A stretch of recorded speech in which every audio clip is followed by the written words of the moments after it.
பிள்ளைய எச்சரிக்கையா இருங்க, எச்சரிக்கையா இருங்க. இன்னைக்கு எப்படின்னா நல்லா கவனிங்க, யூடியூப் வந்துருச்சு இன்னைக்கு. யூடியூப் என்னது, எதுக்கு எச்சரிக்கை? ஓநாய் அப்படியே கடிச்சு துப்பிடாது. ஓநாய் எப்படி வரும்னா கள்ள போதகம். எப்படி வரும்? எப்படி ஓநாய் வருது? இன்னும் புரியல யாருக்குமே. என்ன வருது? நல்லா சத்தமா சொல்லுங்க, என்ன வருது? அது கடிச்சு கடிச்சு ரத்தத்தை உறிஞ்சி உறிஞ்சி உன்னை காலி பண்ணிடும். கிருபை நல்லது தானே, கிருபை நல்லது தானே.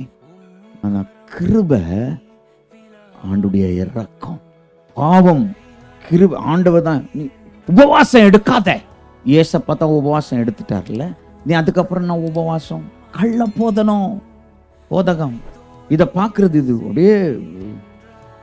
ஒருத்தர் பாரு, அண்ணனுக்கு ஜெய், எங்க யார் பாரு, அதை பார்த்துட்டு ஐயோ சூப்பர் சூப்பர், அதுக்கு விசில் அடிக்கிறாங்க நிறைய பேர். கடைசி காலம் தேவனுடைய ராஜ்யத்தினுடையதான வருகிற கடைசி காலம். நான் சொல்ற எத்தனை பேர் புரியுது? அப்போ தேவனுடையதான ரகசிய வருகை வருகிறது. ஆமென், அல்லேலூயா, ஸ்தோத்திரம்.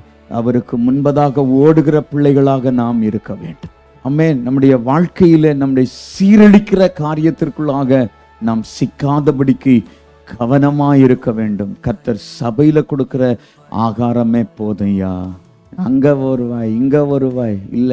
உன் வாழ்க்கையில நீ ஒழுங்காக ஆசீர்வாதமா இருக்கணுமா, உன்னை ஒழுங்குபடுத்துகிற இடத்துல நீ இரு.